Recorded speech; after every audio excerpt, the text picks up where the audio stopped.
여러분 안녕하십니까. 속보는 속보대로 계속 여러분 확인하고 계시고요. 그리고 오늘 헌법재판소의 판결 내용에 과연 무엇이 담겨 있고 그것의 정치적 의미, 역사적 의미, 그리고 법률적 의미는 무엇인지 제대로 좀 짚어봐야 합니다. 저희들이 스픽스에서 계속 속보 형식으로 또는 새로운 뉴스를 전해드리면서 도대체 당신들의 정보는 어디에서 나왔느냐라고 할 때 제가 헌법학자 말씀을 몇 번 인용을 해드렸고, 또한 정보라인 쪽에서 파악하고 있는 여러 가지 헌법재판소의 내부 사정들, 물론 재판관 개인의 의견은 정확하게 알 수 없었지만 끝까지 추적하고 그리고 조그만한 흔적 하나하나를 퍼즐 맞추기 하듯이 여러분들께 정보를 생산해서 드렸습니다.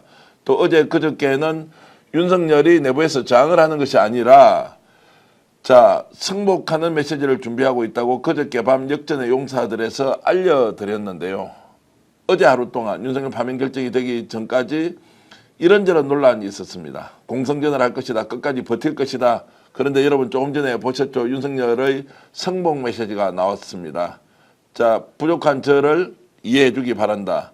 그리고 여러분의 기대에 부응하지 못해 너무나 안타깝고 죄송하다. 사랑하는 대한민국과 국민 여러분을 위해서 기도하겠습니다. 이 말은 저항할 의사가 전혀 없다는 것이고요. 물론 헌법재판소 결정을 수용한다는 말이 없지만 헌법재판소 결정을 수용하지 않으면 어떻게 합니까? 저기서 저항하고 버티면 내란죄 사건 수사에 치명적으로 악영향을 미칠 수 있다라는 거 예상할 수 있는 거 아닙니까?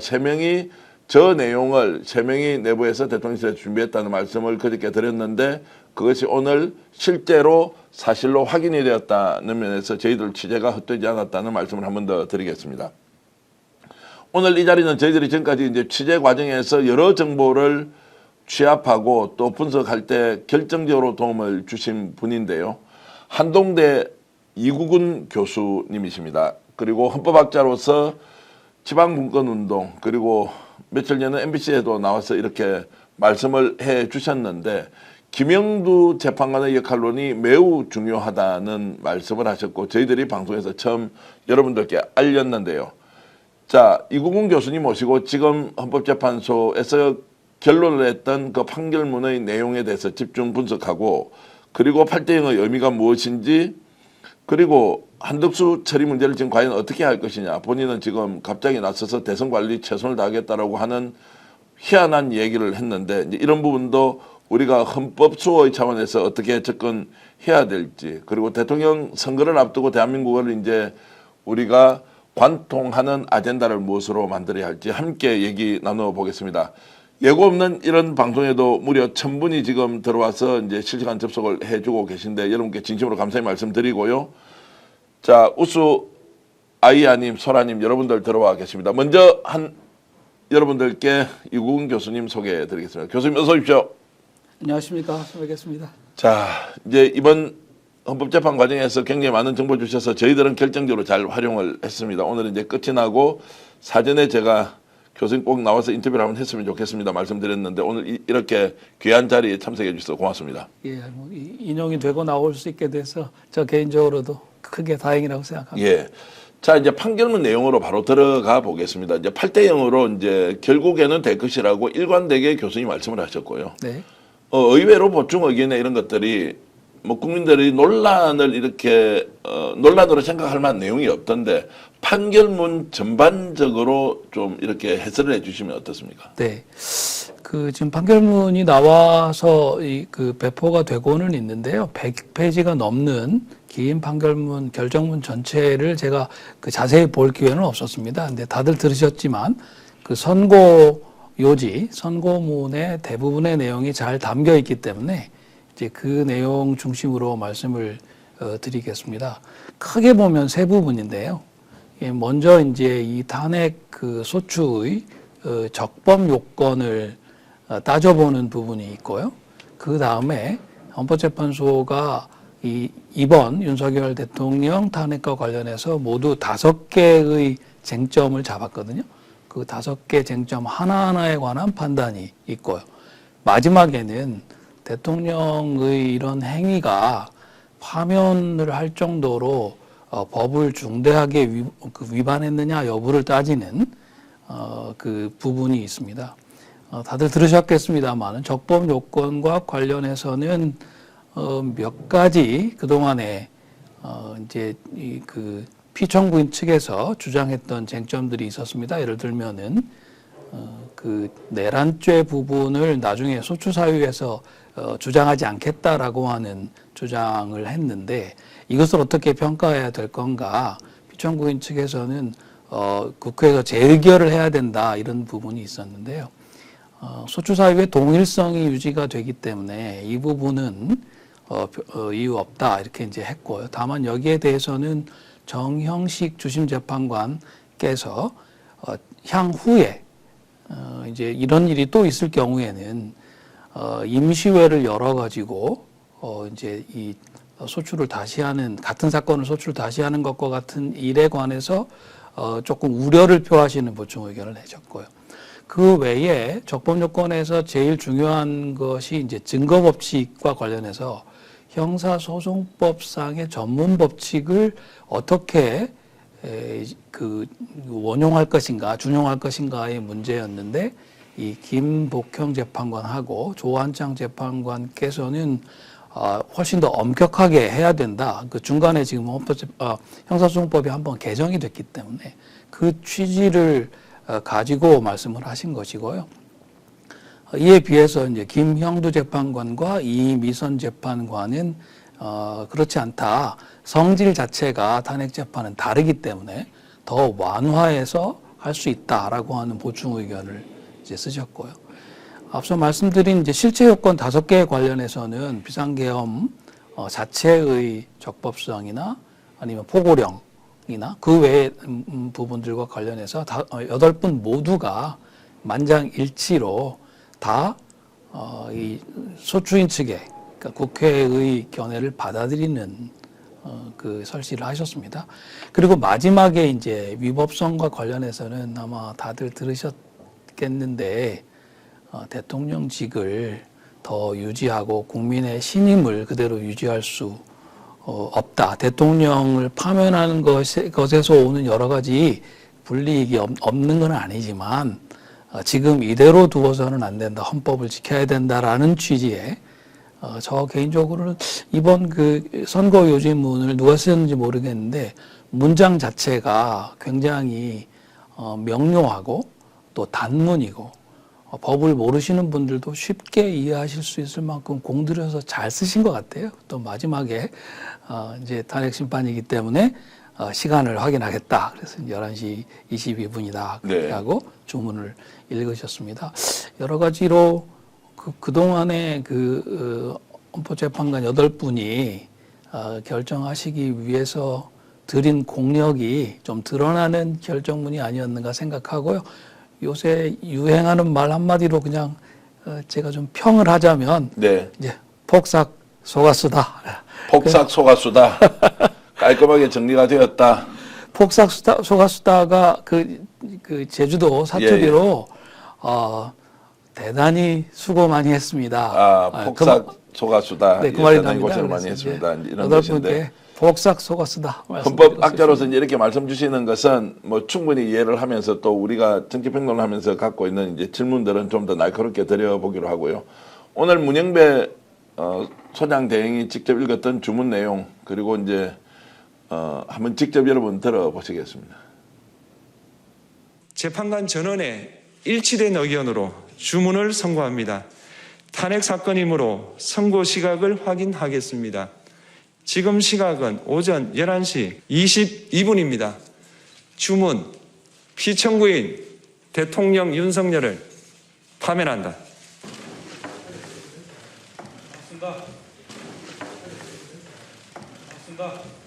이제 저 장면인데요. 뒤에 이제 나가면서 김영두 재판관에게 등을 이렇게 이제 토닥거린다. 뭐 토닥거릴 정도는 아니지만 어쨌든 이렇게 했다고 하는 표시를 한 것에서 우리가 뭔가 좀 읽을 수 있는 게 아니냐. 왜냐하면 교수님이 지금 일관되게 사실 지난주부터 누가 키를 가지고 있느냐. 김영두 재판관이 좀 나서야 한다. 그렇게 해야만이 본인이 가지고 있는 정치적 성향이나 혹시라도 반대를 한다면 반대를 하고 있는 조한창 그리고 김복형 재판관에게 어떤 식으로든 좀 영향력을 행사할 수 있는 거 아니냐. 정형식 재판관 마찬가지입니다. 네. 이렇게 했는데 저렇게 이제 등을 토닥거리면서 나가는 저 모습을 제가 이렇게 좀 해석을 하면 좀 과합니까? 어떻습니까? 뭐 그렇게 충분히 해석하실 수 있고요. 앞으로 아마 우리 헌법재판소 역사에 두고 되돌아보게 될 그 한 컷이 아닌가 그런 생각하고요. 저는 여러 가지 의미가 있다고 생각하는데 제일 크게는 이번 그 결정을 하는 과정에서 사실 몇 번 뭐 얘기들이 있으셨습니다만은 요 8분이 오랫동안 함께 재판을 해온 재판부가 아니고 최근에 이렇게 이제 만나게 된 분들이어서 그 케미를 만드는 데 시간이 좀 걸렸다고 생각합니다.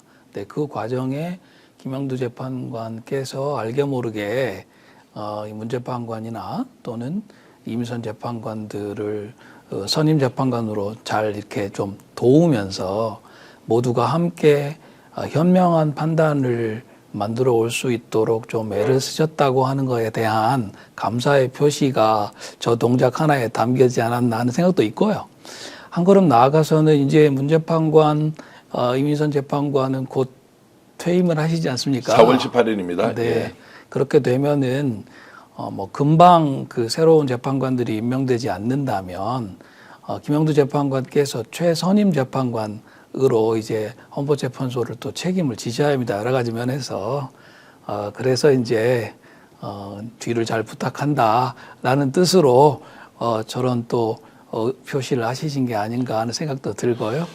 자, 지난 한 열흘, 뭐 짧게는 일주일 정도 네. 내부적으로 혼선이 있었던 건 사실이죠. 우리가 이제 2말 3초 또는 뭐 3월 초는 아니라 하더라도 3월 중에는 어떤 식으로든 탄핵 선고가 마무리될 것이라고 생각했는데 이렇게 이제 미루어지는 과정에서 마지막 한 일주일 또는 열흘, 다르게 말씀드리면 3월 26일 이재명 대표에 대한 항소심 선고 무죄, 그 전후에 뭔가 내부에서 갈등이 있었다라고 하는 것은 맞지 않습니까? 뭐 제가 그 사실로 확인을 할 수는 없는데요. 네. 일단 우리가 주목해서 봐야 할 거는 한덕수 국무총리의 탄핵에 관해서 먼저 선고를 하면서 그때 여러 견해가 나뉘셨지 않습니까? 8분 사이에서. 이제 그때 사실 상당히 큰 의견 차이가 있구나 하는 점을 확인을 좀 할 수가 있고요. 또 하나는 그러면서도 이번에 이제 윤석열 대통령을 만장일치로 탄핵 파면을 했음에도 불구하고 5분이 그 이제 한덕수 총리의 탄핵 소추는 기각하는 쪽으로 서셨어요. 그게 상당히 의미하는 바가 있다고 생각합니다. 사실 별로 주목되지는 않았는데 한덕수 총리의 탄핵 기각과 관련된 그 이후의 설시를 보면 4분 정도가 이 대통령의 이 그 비상계엄 선포 또는 내란 그 행위에 한덕수 총리가 적극적으로 개입했음을 증명할 만한 증거를 찾지 못했다라는 식의 매우 소극적인 설시를 하고 계셔요. 근데 이건 한덕수 총리의 입장에서는 상당히 유리한 것일 수 있지만 우리 모두가 봤듯이 비상계엄도 위헌위법적으로 선포가 되었고 내란 행위에 해당하는 일들도 분명히 있었거든요. 그러면 그 일이 누가 주도해서 벌어진 일일까? 한덕수 총리나 국무위원들이 많이 가담하지 않은 것이라면 대통령과 김용현 전 국방부 장관하고 몇 명의 장군들 등등이 한 거다라고 하는 건 쓰지는 않았지만 네. 그 한덕수 총리에 관한 탄핵 기각 결정에서 이미 좀 확인이 된 것이라고 볼 수 있고요. 저는 그 과정에서 상당 부분 헌법재판관들 사이에 의견 일치가 있었던 것이 아닌가 생각하고요. 아시는 것처럼 조한창 정형식 재판관은 그때 정족수 문제에 관해서 의견이 다르다는 이유로 실체 판단에는 가담하지 않았습니다. 그런데 만약에 실체 판단에 가담했다면 심리는 똑같이 다 하셨기 때문에 그 4분의 의견과 기본적으로는 같은 의견을 갖고 계셨던 것 같아요. 그게 오늘 이제 결정해서 확인이 됐던 거고요. 그러면 이제 그 한덕수 그 기각 결정에서 드러났던 여러 그 다른 생각들을 이 윤석열 파면 결정과 관련해서 어떻게 이제 모아갈 거냐 하는 문제인데, 오늘 그 선고 요지를 보면서 제가 느낀 것은 일단 정영식 재판관께서 주심이시기 때문에 결정문 전체를 이제 기본적으로는 쓰셔요. 그 과정에서 상당히 다른 재판관들께서 좀 배려를 하는 적이 있다. 본인이 이제 보충 의견도 하나 쓰셨지만 결정문 원문에도 그 대통령의 입장에서 이걸 보면 상당히 답답하고 뭔가 이 돌파구를 만들어야 되겠다라고 생각할 법하다라는 취지의 이야기도 있고요. 네. 그래서 일단 보충 의견을 하나 정도 쓰는 방식으로 정영식 재판관이 결론에는 법정 의견을 이루도록 설득을 좀 하신 것이 아닌가 하는 생각이 들고요. 자, 그 말씀은 이제 김영두 재판관의 역할이 상당히 중요한 시기에 적절하게 이제 반영이 되었을 것이다. 이렇게 이제 저희들은 그것이 필요하다고 지금까지 이야기를 했고, 지금까지도 아닙니다. 지난 일주일 사이에 완전히 이게 먹통 상태가 돼 있을 때 이걸 어떻게 누가 풀어야 하느냐. 문영배 재판관 지금 이제 소장권한 대행이 리더십이 부족한 거 아니냐라는 얘기도 있었고요. 그래서 오히려 5대3으로 갈 것 같으니까 아예 그냥 태업을 하듯이 자, 우리가 선고를 하지 않겠다. 뭐 이렇게도 우리가 이제 상상을 했는데, 결국 그 시점에 김영두 재판관이 나서면 뭔가 크게 이 상황을 정리할 수 있을 것이라고 예상을 하고 제가 여러분들께 말씀드렸는데, 그 생각은 사실 제 생각이 아니라 이제 지금 처음 밝히지만 우리 그 한동대 법학대학 이제 법대에 계시는 우리 이궁훈 교수님의 아이디어 또는 이제 생각 또는 견해였다, 이제 이런 말씀을 확실히 좀 밝혀드리겠습니다. 자, 그래서 이제 김영두 재판관이 중간에 이런 것들을 이제 좀 활약을 하면서, 제가 뭐 활약이라고 주관적으로 표현하겠습니다. 활약을 하면서 결국 이제 마무리가 잘 되었다. 이제 그럼에도 불구하고 우리가 이제 따질 것은 정치평론가의 위치에서 좀 따져보겠습니다. 왜 이렇게 늦어졌느냐?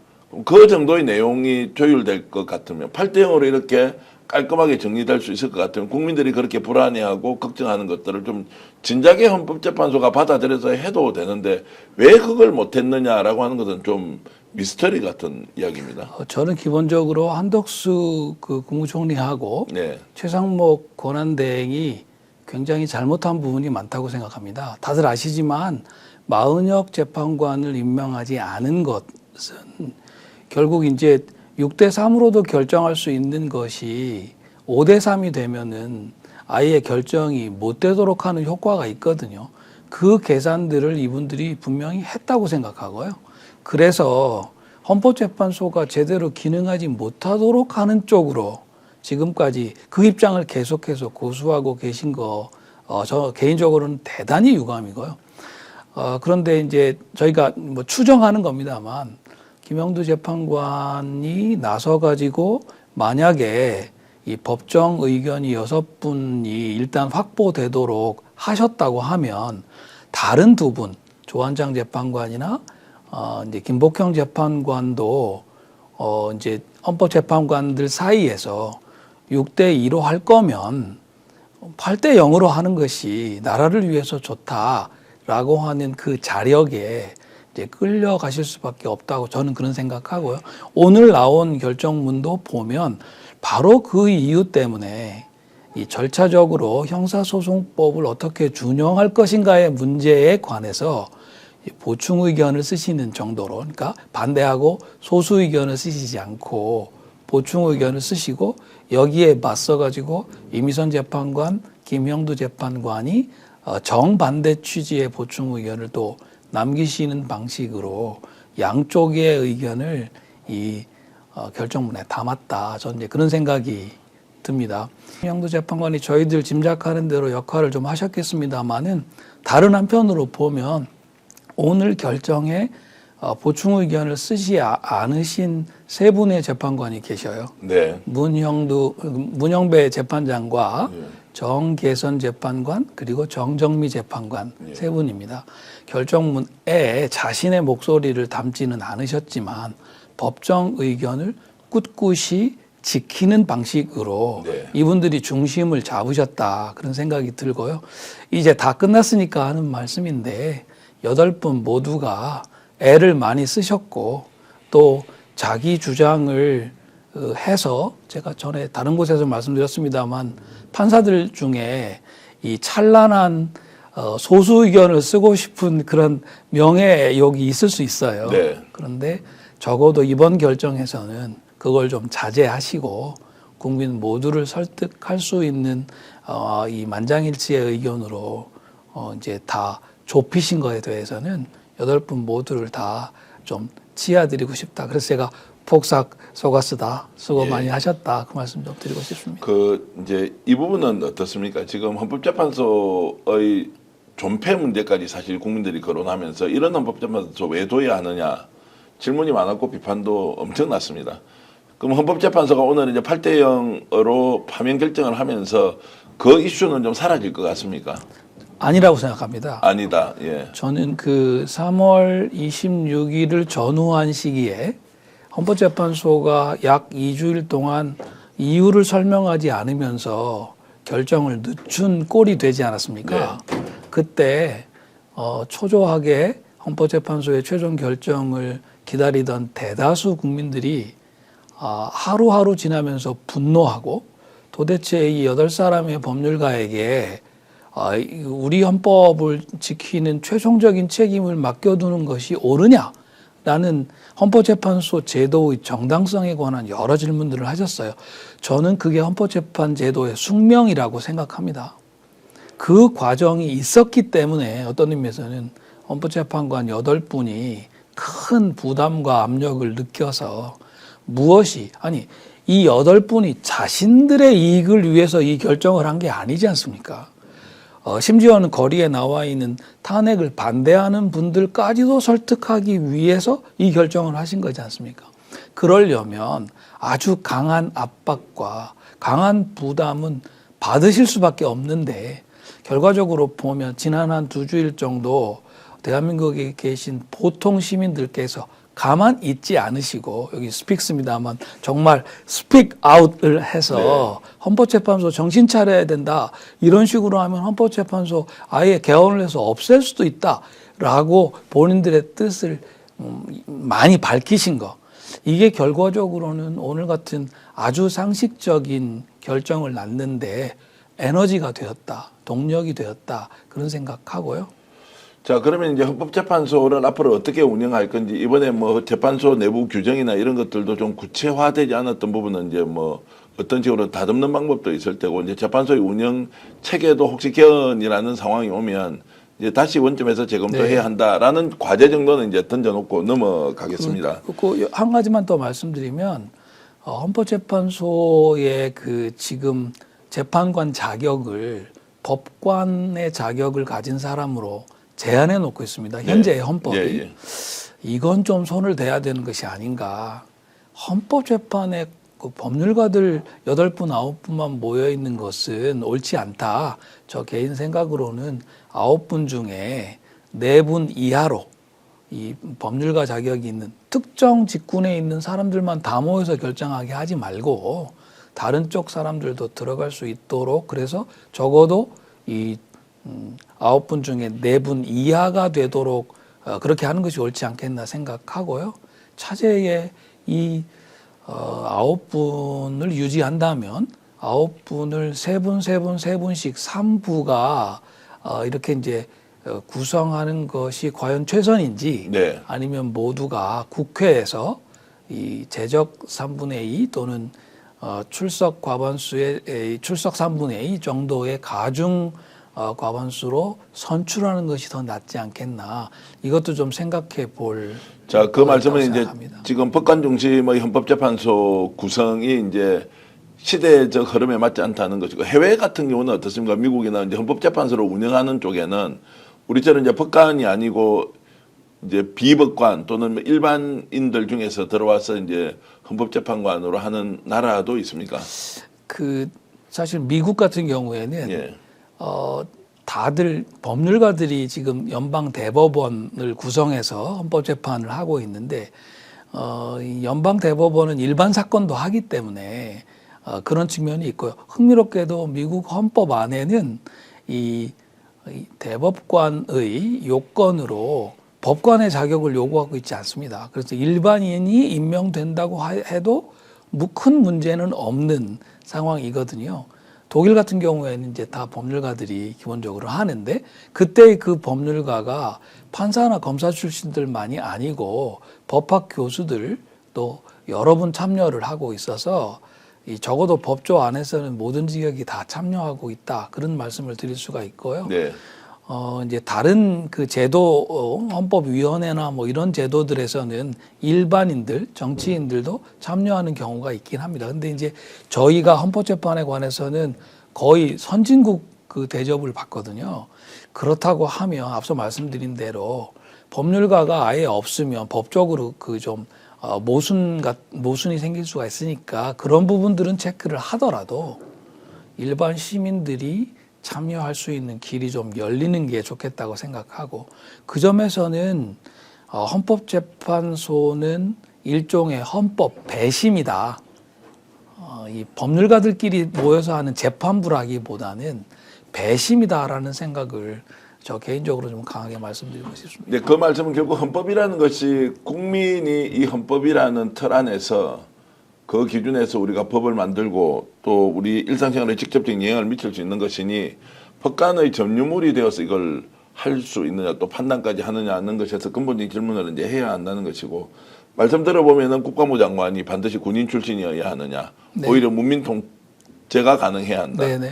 그리고 사법부에서 지금 판결을 내릴 때 판사들이 내기 전에 배심원 제도라는 걸 통해서 재판을 받을 권리가 있는 그 당사자가 충분히 신청을 할 수 있는 제도처럼 헌법재판소가 정말로 판사들 중심으로 저렇게 이루어지는 것이 맞는지에 대해서는 이제 근본적인 질문을 하고 그리고 이제 헌법재판소 제도 유지 여부에 대해서 판단해야 한다. 그런데 네. 전체적으로 오늘 결과가 국민들의 마음에 부합하기 때문에 헌법재판소가 잘했다 이렇게 얘기할 수는 없는 거 아닙니까 이번에? 헌법재판소가 잘했다기보다는 살았다. 그렇게 이렇게 말씀을 좀 드리고 싶습니다. 예, 잘했다가 아니고 살았다. 이제 겨우 살았다. 저는 오히려 그렇게 표현을 하고 그 재판관들이 저렇게 국민들에게 이제 그 실제로 존경받는 위치에 있으면서 마지막에 보였던 국민에 대한 실망은 제가 잊을 수도 없고요. 그렇게 해서는 되는 게 아니다. 대한민국 국민의 인권이나. 근데 국민들께서 그렇게 강하게 압박하셨기 때문에 네. 결과적으로 오늘 같은 매우 상식적인 네. 판결이 나올 수 있었다고 생각하는 게 이치에 좀 닿을 것 같습니다. 자, 그러면 그걸 정치적으로 제가 이제 평론가로서 말씀을 드리면 결국 국민들의 압박이 민심으로 그대로 응축이 되어서 전달이 되고 거기에 대해서 상식을 벗어난 결론을 내릴 수가 없었다라고 이렇게 이제 결론을 내도 되겠습니까? 예, 저도 같은 생각인데요. 네. 거기서 한 가지만 덧붙이고 싶은 것은 헌법재판관 이제 46재판관까지 들어오면 9분이지 않습니까? 우리나라에서 가장 중요한 결정을 하는 9분이에요. 그러면 중학생들 정도가 되면 그 9분 이름도 다 알고 어떤 배경의 분인지 알고 지금까지 결정을 대체로 어떻게 좀 갈라져서 하고 있는지도 알고 이렇게 돼야 헌법재판을 제대로 운영할 수 있다고 생각합니다. 그러니까 네. 이제 이번에 우리가 겪은 이것이 예외적인 상황이 아니고 헌법재판소가 무슨 뭐 헌법재판하는 자동 판매기처럼 누가 재판관인지도 모르는데 그냥 넣으면 어떤 결정이 나온다. 우리나라 법원은 판사가 사실 누군지 잘 모르고 우리가 그 결정을 받는 경우가 많지 않습니까? 법원도 판사가 누군지 알아야 되지만 헌법재판소 같은 경우에는 9분 재판부가 어떻게 구성되어 있는지를 중학생 정도는 다 알고 논평도 하고 나는 이 사람에 대해서 찬성이다, 나는 반대다 라고 하는 것이 일상의 이 담론이 될 수 있어야 오늘과 같은 그래도 비교적 이제 그 시민적 상식에 가까운 판결들이 나올 수 있다고 생각하고요.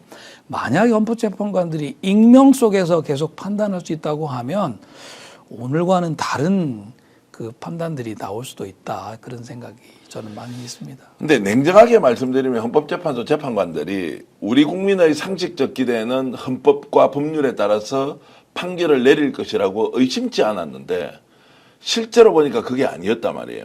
갑자기 바깥에서 프레임을 만들어서 야, 저 사람 진보야, 저 사람 중도야, 저 사람 보수야 라고 하니까 거기에 부하내동하면서 소위 말하는 정치질에 노출이 되고 그러면서 어영부영 상황과 시간을 끌고 가는 이 모습이 실제로 드러났기 때문에 헌법재판소에 대한 신뢰는 매우 떨어졌다라는 게 저희 생각이고요. 네. 그런 부분에서 헌법재판소가 책임을 면치도 못할 것이다라고 생각이 들기도 하거든요. 그만큼 헌법재판소가 이렇게 소위 말하는 오염이 될 수가 있는 데인지 저는 좀 상식적으로 이해는 못했습니다. 그 오염이 될 수 있는 위험은 언제나 열려 있습니다. 지금 헌법재판관들께서 대체로 그 사법시험으로 보면 17기, 18기 그때부터 27기 정도에 퍼져 있는데요. 대체로 그 연배의 분들은 사법시험 합격을 300명 정도 하던 때입니다. 그러니까 한 해에 300명 정도 합격한 그 사법시험의 합격자들이시고요. 다 같이 연수원을 다녔고 또 뭐 일부에서 얘기가 있었습니다만 이번 8분 중에 7분은 그 출신 학교도 같으셔요. 서울대법대 다 나오신 거죠. 예, 예. 뭐 개인적으로는 저도 그리고 같은 그 학교 동문이신데 예. 그래서 사실 이게 굉장히 좁은 풀 안에 있는 분들이기 때문에 그 한국 사회가 뭐 몇 달이 건너면 다 안다는 건 아니겠습니까? 그런데 그 중에도 사실 알려고만 하면 한두 달에만 건너면 다 소식이 왔다 갔다 할 수 있는 아주 좁은 풀 안에 계신 분들입니다. 저는 우리 민주사회에서는 이건 그렇게 건강하지는 않은 거다 하는 생각이 들고요. 그래서 앞으로는 이제 사법시험 합격자 수가 많아졌고, 뭐 최근에 이제 로스쿨 제도로 다 바뀌었고, 그래서 옛날만큼은 아닌데 그럼에도 불구하고 이제 하나의 직군에서 헌법재판을 독점하는 일은 민주사회에 어울리지 않는다. 이걸 전제로 일단 말씀을 드리고 선별하는 과정에서 지금 이제 국회 인사청문회를 하고 있습니다만 훨씬 더 잘 선별하고 또 헌법재판관 9분들이 어떻게 만들어져야 모두를 위한 결정을 잘 할 수 있는가 하는 것들도 좀 생각할 필요가 있다고 봅니다. 나아가서는 이번에 보니까 헌법재판소장을 여야가 합의를 못 해가지고 결국 이제 선임 재판관이 권한대행 좀 하시다가 헌법재판 소장 역할 조금 하시다가 퇴직하시고 이런 게 지금 몇 년째 계속되고 한 있거든요. 6, 7년 정도 되지 않았습니까? 그렇습니다. 예. 사실 박한철 재판관도 찾아보니까 이제 헌법재판관을 조금 하시다가 나중에 헌법재판소장을 이제 한 5년 가까이 하시고 그렇게 됐었어요. 그래서 헌법재판소장을 헌법은 좀 따로 임명하도록 그렇게 이제 규정을 만들어 두었는데 여야가 헌법재판소장도 지금 이렇게 제대로 임명하지 않고 있는 이것도 좀 반성이 필요하다 그런 예. 생각입니다. 자, 그러면서 이제 헌법재판소를 근본적으로 개혁해야 한다는 이 내용은 꼭 기억을 하고 있어야 됩니다. 윤석열 파면이 끝이 아니라 윤석열 파면과 함께 공범들 또는 내란 세력을 어떻게 우리가 처리해야 하느냐라는 문제도 이제 매우 중요한 사항이 됐습니다. 한덕수 문제로 바로 가보겠습니다. 한덕수, 자, 어떻습니까? 대통령 권한대행이 이제 오늘 사과도 하지 않고 그냥 나서서 자, 대선 관리에 만전을 기하겠다, 충실하겠다라고 이제 얘기를 하고, 아니, 이 사람 지금 헌법재판소에서 위원이라고 했는데 마흔이 개판은 임명도 하지 않는데 거기에는 싹 입을 닦아버리고 자, 대선 관리 쪽으로 가겠다라고 이제 하는데 최상목 지금 뭐 부총리 좀 이따 이야기하고 한덕수 지금 대통령 권한 대행이 이렇게 하면 됩니까? 저는 뭐 정치 도의로도 그러고요. 인간적으로 보아도 한덕수 총리는 퇴진을 하는 것이 옳다고 생각합니다. 자진사퇴 말씀입니까? 네네. 예. 뭐 다른 생각할 것이 없고요. 지금 오늘 결정으로 윤석열 정부는 무너진 겁니다. 윤석열 정부의 국무총리로 지금까지 이제 오셨는데 무슨 면목이 있어서 국민 앞에 나서겠습니까?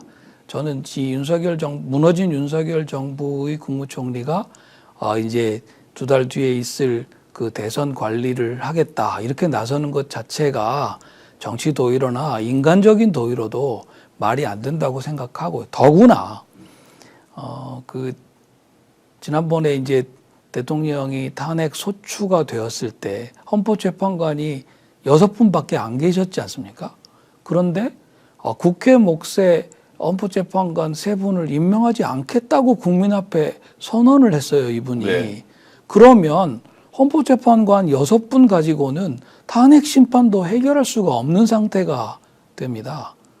이건 대통령 탄핵된 채로 자기 스스로 대통령 권한대행 자리를 그냥 한없이 누리겠다라는 뜻이 아니라면 도무지 이해가 갈 수가 없는 상황이었어요. 그래서 민주당에서 이제 탄핵을 국무총리를 한 것이고요. 헌법재판소도 탄핵 그 소추권을 남용한 것은 아니다라고 이제 이야기를 했지 않습니까? 예. 저는 그런 상황 여러 가지를 보아서 일단 헌법재판소에서 한덕수 총리가 이 마은혁 재판관을 포함해가지고 재판관들을 임명하지 않은 행위가 헌법에 위반된다고 분명히 여러 차례 선언을 했다면, 아니 헌법을 어긴 그 대통령 권한대행이 무슨 권위가 있어서 공무원들에게 헌법을 지키고 법률을 지켜서 선거 관리를 잘하자 이렇게 하겠습니까? 대외 신인도를 보아도 자리를 지켜서는 안 된다고 생각합니다. 하루 바삐 물러가시는 게 좋겠다. 그런데 본인 얘기로는 외교와 안보에 만전을 기하겠다, 차기 대통령 선거에 최선을 다하겠다, 이제 이렇게 하고 있는데, 자 그러면 본인이 자진 사퇴하지 않는다면 민주당이 탄핵 요건은 다 갖추고 있다. 헌법재판소에서 위원이라고 이야기했는데 마은혁 재판관 임명도 하지 않고 국회에서 이미 통과된 거부권 행사가 아니라 상설특검과 관련된 것도 임명도 하지 않는다라고 하는 부분에서 민주당이 당연히 탄핵해야 한다라고 하는 이제 국민적 여론이 높은데, 한덕수 스스로 물러나지 않으면 어떻게 해야 될 것 같습니까? 저는 여전히 기회가 좀 있다고 생각합니다. 일단 최상목 부총리부터 물러나는 것이 도리이다고 생각합니다. 네. 그러면 최상목 부총리 자리에 여야가 좀 합의를 해서 새로운 부총리를 빨리 임명을 하고, DJ 대통령께서 오래전에 많이 말씀하시던 소위 거국 중립 내각을 이끌 수 있는 인물을 여야가 찾으셔서 좀 정부를 맡기는 것이 좋겠다고 생각합니다. 이제 형식적으로는 임명은 한덕수 총리가 하실 수밖에 없겠죠. 네. 그래서 정부를 이어받을 이 과도 정부를 이끌 인물이 정해지면 한덕수 총리는 빨리 사임을 하는 것이 좋겠다고 생각합니다. 그러면 이제 이 말씀이네요. 일단 스스로 사퇴 의사를 표시하고, 다만 그냥 물러날 수는 없으니 네. 선거를 제대로 대선 관리할 수 있는 거국 중립 내각에 본인이 역할이 있다면 여야가 국회에서 논의해서 제안을 해달라. 뭐 이런 정도로 이제 본인이 이제 할 수는 있겠다라는 말씀으로 이해하면 되겠습니다. 네네. 본인이 뭐 사람을 찾기보다는 예. 지금 민주당하고 국민의힘이 나라가 굉장히 뭐 힘든 상황 아닙니까? 현직 대통령이 파면이 되고 곧 대통령 선거를 치러야 되는 상황이니까 과도 정부를 이끌 국민이 신뢰할 만한 분, 제 생각에는 지금 경제가 매우 어렵고 미국도 많이 흔들리고 있는 상황이기 때문에 경제를 좀 안정시키는 신뢰를 받을 수 있는 인물이면서 또 미국하고도 여러 가지 라인이 있는 분들을 애써 찾으셔가지고 좀 정부를 대표할 만한, 이게 뭐 오래가지 않습니다. 2달 정도 정부를 운영할 뿐인데 빨리 찾으셔서 정부를 대표할 수 있는 권한을 한덕수 총리로부터 이양을 받는 것이 좋겠다고 생각하고요. 예를 들어서 그런 분이 떠오르는 인물이 있습니까? 글쎄요, 뭐 그냥 한 분 정도 그냥 생각을 말씀드리자면 윤증현 전에 기재부 장관 부총리를 하셨던 분. MB 정부 때 하신 분입니까?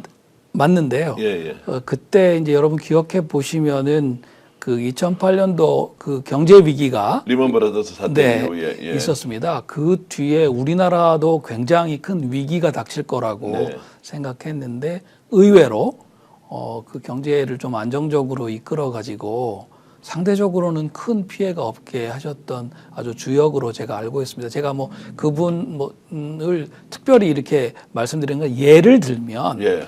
그 정도의 경력과 신뢰를 가지고 일단 관료들을 정치적으로 편향되지 않도록 단도리를 하면서 경제를 잘 운영하고 선거 관리를 하실 수 있는 분 짧게라도 세우는 게 방법이라고 생각하고요. 자, 그런 구체적인 이제 방안을 제시했으니까 뭐 윤정현 전 기재부 이제 장관, 기획 예산처였을 겁니다. 아마 부총리 같은 분이 예를 들어서 있다고 하면 정치적으로 이제 결단을 하거나 결정을 해야 돼. 지금 뭐 여야 간의 상황 1당과 2당 이제 뭐 여당이 없어졌습니다. 대통령이 파면됐기 때문에 그럼 민주당과 국힘에서 이제 이런 부분에 대해서 동의를 할 거냐 말 거냐의 문제가 있지 않습니까? 지금 현재 교착 상태에 빠져 있는 정치적 상황을 보면 그런 안이 현실화될 수 있느냐라는 데서는 조금 의문이 드는데요. 네, 근데 정치적 상상력을 발휘할 때가 바로 지금이라고 생각합니다. 지금 이제 대통령이 스텝다운을 했기 때문에 야당의 당권을 가지고 있는 이재명 대표, 뭐 대표를 언제까지 야당이 아니죠. 이제 제1당이 됐죠. 네, 예. 그 이재명 대표 언제까지 대표를 하실지 모르겠습니다만은 이재명 대표와 또 여당이었던 국힘을 이끌고 있는 또 당권을 갖고 있는 분들이 나라를 위해서 빨리 좀 만나가지고 정부를 어떻게 안정시킬 건가 협의를 해야 된다고 생각하고요. 흥미롭게도 지금 국방부 장관 자리도 비어 있고요. 행안부 장관 자리도 비어 있습니다. 제 생각에서는 여야에서 그 좀 신뢰받는 분들이 한 자리 정도씩은 좀 들어가서 정부를 말 그대로 거국 중립 내각으로 만드는 것이 지금으로서는 최선이 아니겠는가. 다시 말씀드립니다만 새로운 대통령이 선출이 되면 곧 정부를 이양하고 나올 분들이기 때문에 무슨 권력을 누린다기보다는 과도기에 임무를 수행한다 정도의 생각을 좀 하시면 좋을 것 같고요. 우리 헌정사에 지금 상황하고 좀 비교해 볼 수 있는 게 4.19 때입니다. 4.19가 있고 나서 한 일주일 정도 뒤에 이승만 대통령이 물러가셨지 않습니까? 그때 이승만 대통령이 그때 이제 장면 씨가 부통령이었는데 이미 사임을 한 상태였어요. 그래서 이승만 대통령이 정부를 넘겨줄 사람이 마땅치 않았습니다. 모두 다 자유당 그 강요들이었고요. 그래서 이 정치 일선에서 은퇴해가지고 좀 야인으로 계시던 허정 씨를 외무부 장관으로 임명하신 다음에 허정 씨에게 정부를 넘겼습니다. 허정 과도내각이라고 하는 것이 그래서 그렇죠. 이제 예. 그래서 그 뒤에 허정 과도내각, 그래서 허정 씨가 오랫동안 내각 수반이라는 이름으로 불렸고요. 그 허정 씨의 내각에서 뭐 기억하시는 분이 계시겠습니다만은 5.16 군사 쿠데타를 나중에 반대하고 했던 이종찬 당시 군에서 가장 신뢰받는 분이었습니다. 이분을 예편을 시켜서 이 국방부 장관을 한 3달 정도를 하셨습니다. 그래서 과도 내각을 잘 유지하고 헌법을 개정하고 이제 새로운 총선거를 통해 가지고 민주당의 정권을 잘 넘겼거든요. 저는 우리 헌정사에 이와 같은 상황을 잘 관리해낸 그 예가 60년 전에 있었습니다. 그래서 지금 바로 그럴 때가 아닌가. 그러려면 다른 누구보다도 일단 최상목 씨는 빨리 사직을 하시는 것이 좋겠고요. 이분도 이제 지금 스스로 물러나야 된다는 거죠. 아이고, 저는 도대체 무슨 염치가 있어서 그 자리를 지키고 있는지 저 개인적으로는 정말 의문이고요. 한덕수 씨는 지금 자리를 지키면 지킬수록 아주 본인의 뭐 이미 지키실 명예가 얼마나 있으신지 모르겠습니다만 점점 더 불명예가 많아진다. 국민적 분노의 대상이 될 것이다. 빨리 정부를 과도정부에 이양하고 물러가시는 것이 제가 갖고 있는 헌법적 상식으로는 맞는다 말씀드리겠습니다. 자, 실제 실행 가능성은 어느 정도라고 보십니까? 예를 들어서 이제 거국 중립 내각으로 일시적이지만 가야 되는 것과 그리고 최상목 한덕수는 동시에 자진 사퇴해야 한다라고 하는 것의 가능성은 얼마나 보십니까? 글쎄요, 뭐 정치라는 게 언제나 작은 가능성도 만들어내는 그럼에도 불구하고의 정신에 입각하는 거기 때문에 저는 제가 지금 말씀드리는 게 뭐 현실 가능성보다는 네. 그게 옳다라는 취지에서 말씀드리는 것이고요. 한번 반대로 생각해 보시죠. 지금 탄핵을 해가지고 이 권한대행 자리에서 내려오게 하면 결국 헌법재판소로 다시 가게 됩니다. 네. 헌법재판소에 조금 있으면 두 분 재판관이 이제 그만두시게 돼요. 그 상황에서 마은혁 재판관 임명 안 하고 버틸 겁니다. 그러면 6분밖에 남지 않으시게 돼요. 예. 그러면 우리가 한 일주일 전에 굉장히 고민하고 안타까워했던 그 상황이 이제 과도 정부를 구성하지도 못한 상황에서 벌어지게 됩니다. 최상목 씨도 그러니까 최상목 씨까지도 탄핵을 한다. 그러면 이주호 씨가 정권을 이어받게 되는데요. 이주호 씨가 물론 이제 그 비상계엄할 때 그 국무회의에 가지 않았고 그래서 뭐 제가 하는 표현입니다만은 아직 더티핸드는 아니다. 네. 아직은 깨끗한 손이다. 그렇게 말씀드리지만 과연 이주호 장관을 우리 국민이 신뢰하고 여야가 선거 관리를 맡길 수가 있겠는가? 이주호 씨를 믿고 경제 관료들이 또는 우리 기업들이 그 대외 신인도를 회복하는 쪽으로 움직일 수가 있겠는가?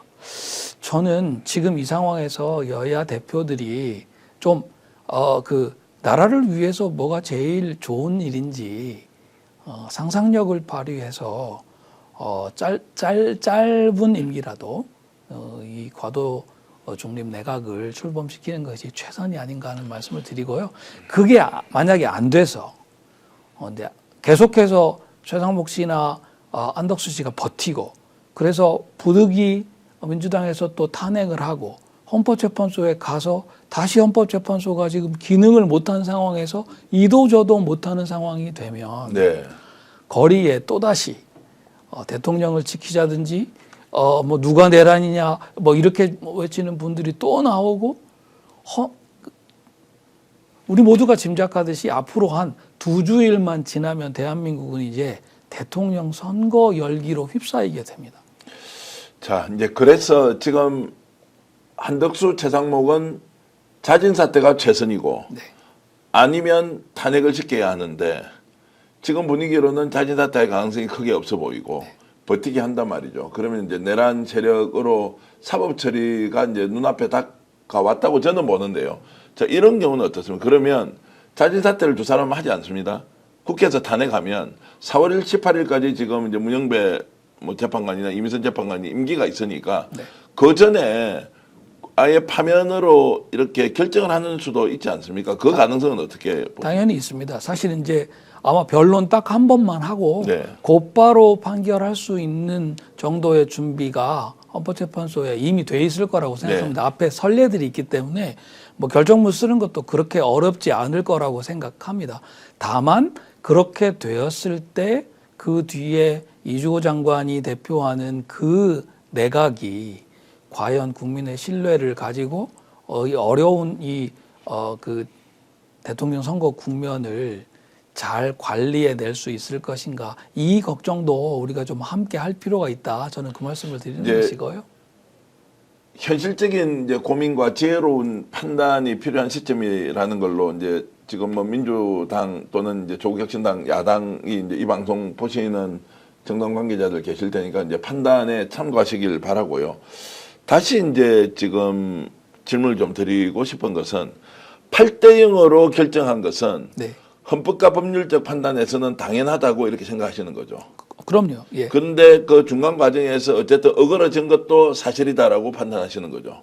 뭐 그 3월 26일 날 예. 이재명 대표에 관한 2심 판결이 나올 때까지는 좀 기다려 보자. 그런 말씀들을 헌법재판관들끼리 하시지는 않았을 거라고 생각합니다. 네, 예. 그렇지만 일부 재판관들은 그걸 마음에 두고 여러 가지 절차적인 문제나 지금 보충 의견에 좀 일부 표명이 되어 있습니다만은 좀 버티기를 하셨던 것이 아닌가 하는 생각은 아주 강한 추정을 할 수가 있습니다. 자, 강한 추정을 할 수 있는 것이고 이재명 민주당 대표의 무죄 선고가 결정적으로 8대0을 만드는데 영향을 미쳤다고도 생각하십니까?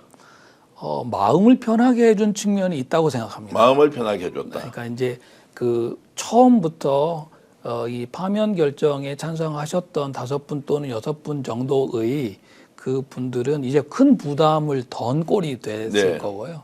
그다음에 이제 혹시 반대 의견을 쓸 수도 있다고 생각하셨던 분들도 결국 이제 사법부의 판결이 나온 거기 때문에 다른 의미에서 좀 마음이 편해질 수 있었다 그 말씀을 제가 좀 드리고 싶고요.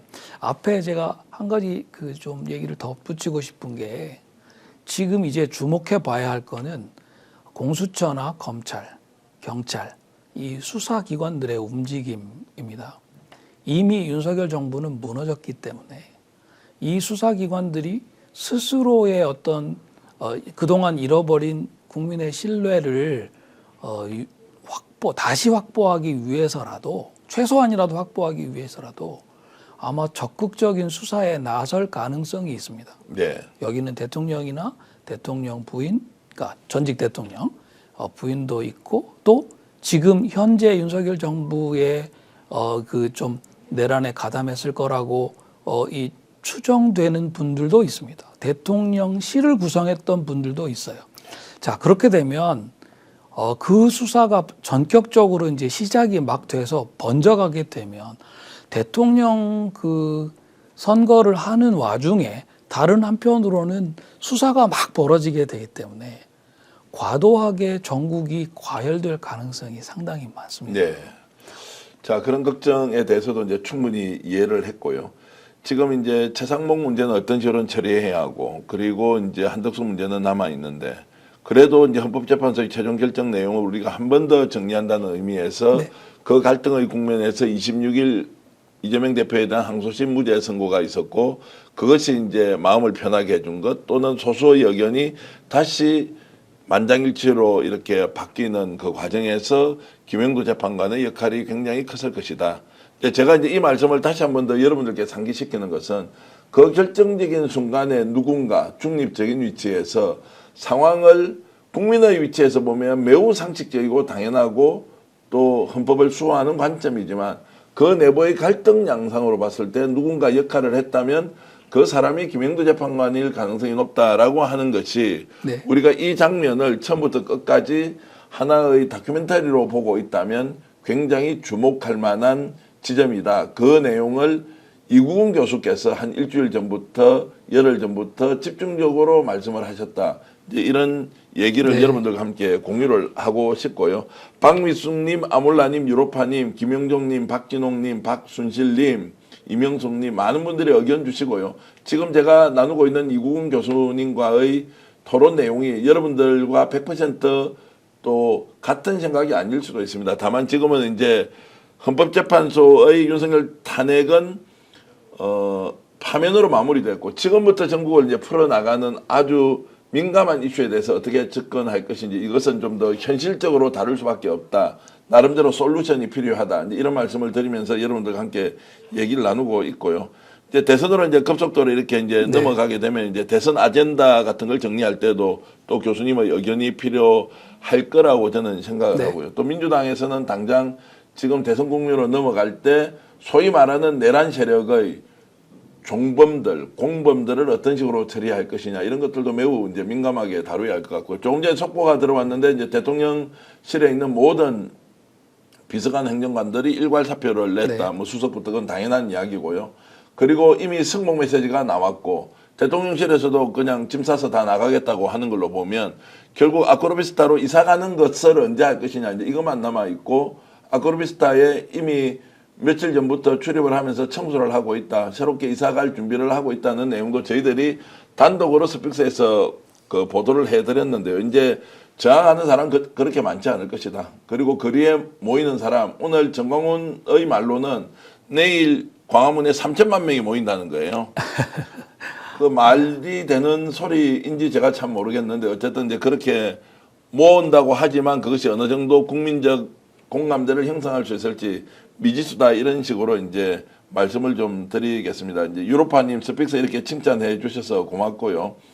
그리고 박미숙님 이렇게 말씀 안 하셔도 됩니다. 스픽스 열심히 보시면서 저희들은 균형감 있게 혁신적 사고를 하고 가장 정의롭게 방송 만들어 가는 것이니요. 뭐 그런 부분에 대해서 의견이 좀 다르다고 하더라도 왜냐하면 박미숙님 같은 분은 이제 국힘을 아예 정당 해산까지 해버려야 한다. 네. 저기는 우리나라에서 존재하지 않는 정당으로 만들어야 한다는 그런 마음은 충분히 이해를 하지만 지금 우선순위로 보면 한덕수와 최상목에 대한 처리 문제가 더 중요하고 네. 그 이후에 대선을 안정적으로 관리해서 사실상 이재명 민주당 대표가 대통령 되는 과정이지 않습니까?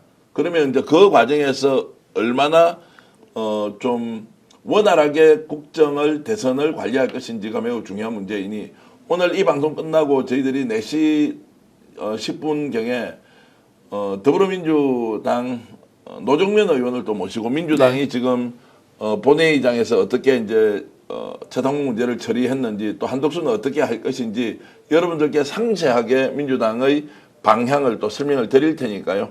100% 내 마음에 들지 않는다고 해서 그렇다고 해서 너무 섭섭해하지 마시고 다른 의견이 존재하고 있구나. 그러나 결론은 우리가 함께 토론한 뒤에 내면 된다 이런 말씀을 드리겠습니다. 특검하고 검찰 해체해야 한다. 뭐 당연한 말씀이고요. 그리고 김수환님은 정말로 고생 많으십니다. 항상 감사합니다. 스피커 더 잘해주세요라는 이렇게 이제 좀 조언과 충고를 해주셨는데 감사히 말씀드리겠습니다. 지금 그래도 낮 시간에 예고 없이 방송을 하는데 3,100분이 들어오셔서 좋아요도 1,300명이 눌러주시는데 좋아요 더 많이 눌러주시고요. 구독해 주시면 더 많은 국내외 시청자들이 함께 볼 수 있다. 이런 말씀을 드리겠습니다. 저희들이 오늘 생신의 모험전 같은 저런 아주 특별한 가격으로 오늘 주문하면 내일 집에 배달되는데요. 경영푸드에 들어가시면 저 제품 전국 최저가로 정말로 괜찮은 숭어, 농어, 광어회 이렇게 준비해 놓고 있고요. 그 탄핵 기념이라고 경영푸드에 있는 사장님이 저한테 직접 연락이 와서 탄핵 기념이다, 탄핵 기념. 전남 목포에서 이제 생산하고 가공을 하는데요. 있고요. 간장게장, 양념게장도 국내산으로 하는데 한 통에 1,900원인 게 아마 우리나라에 제일 쌀 겁니다. 1kg를 주는데요. 1,900원이면 이게 말이 되느냐. 그러니까 이제 택배비는 3,000원 내야 한다고 하던데 경영푸드 들어가셔서 여러분 회원 가입하시면 아주 좋은 제품 값싸게 드실 수 있습니다. 오늘 이군 교수님 이렇게 나오셔서 감사드리고요. 조만간에 한 번 더 모시고 저희들이 함께 헌법 체계를 어떻게 바꿔가야 하는지에 대해서 또 여러분들께 깊이 있는 논의 진행하겠습니다. 지금 하루 종일 기분 좋게 그러나 또 걱정을 하시겠지만 오늘 저녁은 여러분들 좀 더 마음 편히 주무시기 바랍니다. 제가 이재명 민주당 대표가 무죄 선고를 받았을 때 생방송 중이었는데요. 갑자기 눈물이 쏟아지더라고요. 그런데 오늘 윤석열 탄핵 선고 파면 결정이 나고는 눈물이 나지는 않더라고요. 근데 많은 분들이 울었다 뭐 이렇게 하시던데 너무나 당연한 결론을 내기 때문에 그런 것인가요? 아니면 윤석열에 대해서는 정말로 눈물조차 보이기 싫다라는 제 마음이 드러난 것인지 알 수는 없겠는데 어쨌든 여러분들이 너무너무 이렇게 기대하는 결과 대한민국 국민의 위대한 승리다. 여러분들께 진심으로 감사의 말씀을 드리고요. 저희들이야 방송하면서 이런저런 의견 드리고 뭐 말밖에 없을 수도 있는데 여러분은 생업의 현장에서 대한민국을 지키기 위해서 모든 걸 던지고 나와서 우리나라 민주주의를 수호해 주셨던 수호천사들 아니십니까? 국민이 있어서 우리가 살고 있는 것이고요. 국민이 있어서 대한민국이 존재하는 것이다. 다시 한 번 더 감사의 말씀을 드리겠습니다. 자, 뭐 댓글로 많은 분들이 주시는데 프로필 11님께서는 이재명 대표 경호보안 시급하다 이런 말씀 주셨고요. 국힘은 앞으로 100년 동안 집권 못하게 해야 한다. 송현님 말씀 주셨고요. 그리고 K님께서는 광어나 간장게장 맛있다고 이렇게 말씀 술안주로 만나겠구만 이렇게 주셨는데 경영푸드 생선의 모듬 이렇게 무료 배송한다는 내용을 이렇게 댓글창에 올라와 있으니까 필요하신 분들 주문해서 좀 드시면 좋겠고요. 아이고 여러분 참 너무 고맙습니다. 이지연 지연님도 오늘 고맙겠고요. 이분도 오늘은 안 울었대요. 뭐 너무나 당연한 것 때문에 그렇다 그러시고요. 자니 타자님도 너무 고맙습니다. 원래 솔직한 우리 스픽스다 이렇게 해주셨고요. 자 오늘 방송 여기서 모두 마치고요. 시청자 여러분 진심으로 감사의 말씀드리면서 또 이어지는 생방송 계속 애청해 주시면 고맙겠습니다. 여러분 안녕히 계십시오. 오늘 방송 어떠셨습니까? 마음에 들었다면 구독, 좋아요로 스픽스를 응원해 주십시오. 여러분들의 구독, 좋아요는 가장 큰 힘이 됩니다. 스픽 구독, 좋아요